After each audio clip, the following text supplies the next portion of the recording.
Sleeping Beauty. Duke's story soon spread. The engines told Mr. Hugh, Mr. Hugh told the thing controller told the owner told His Grace told the small controller told the thin clergyman, and the thin clergyman told the fat one.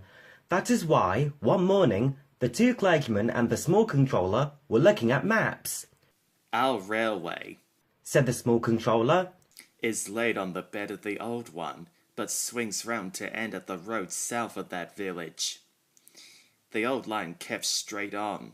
It went north of the village, then to the mountains. The map shows the works at the old station. If Jukes is anywhere, he's there. Are you writing another book, sir? Yes, said the thin clergyman. but not about you. He smiled at their downcast faces. Cheer up. He went on. It's about a nice old engine who is lost. But, if you're good, the artist might put you in the picture. Oh, thank you, sir. So the clergyman told them about Duke and Falcon and Stuart. So, you see, He continued. poor Duke was left alone. Three small engines sighed sympathetically. And we want to find him, and mend him, and make him happy again. Your controller wants to help, but he can't, if you're naughty. Three small engines promised to be as good as gold. The three men spent days and days at the old station. They came up every morning on Bert's train. He always whistled good luck as they walked up the track. But they had nothing in the evening except scratches and torn clothes. They wouldn't give up, though. Duke's there somewhere. Somewhere. They said. The fat clergyman found him in the end. Scrambling over a hillock, he trod on something which wasn't there, crashed through a hole, and landed, legs astride, on Duke's saddle tank. Our Sleeping Beauty himself. He shouted. The thin clergyman and the small controller peeped through the hole above. Excuse me, Enquired Duke. are you a vandal? Driver told me vandals break in and smash things. The fat clergyman ruefully felt his bruises. Bless you, no. He laughed. I'm quite respectable. I dropped in because I couldn't find your door. And he told Duke about Falcon and Stuart. So they did remember. Said Duke softly. Then, Does His Grace approve? Yes, he's coming.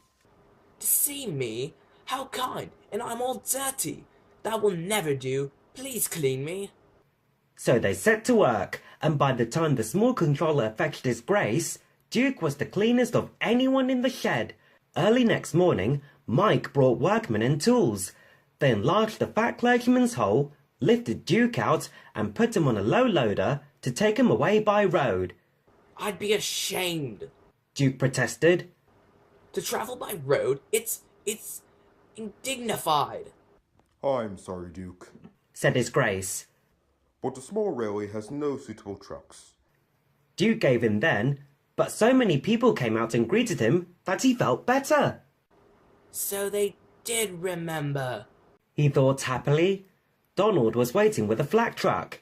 Everyone cheered when Duke was lifted onto it, and still more when he started along the big railway on the last stage of his journey to his new home. Peter, Sam and Sir Handel were on early turn. They peeped out of the shed. He's there. They whispered. Shh, shh, shh. Duke opened his eyes. You woke me up. He grumbled.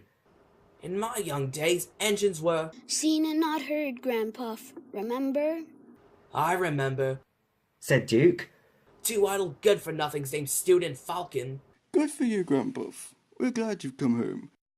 We can keep you in order now. Keep me in order. Impudence, be off. The pair chuffed away, well content. Impudent scallywags. Murmured Duke. But his old eyes twinkled, and for the first time in years, he smiled as he dozed in the sun.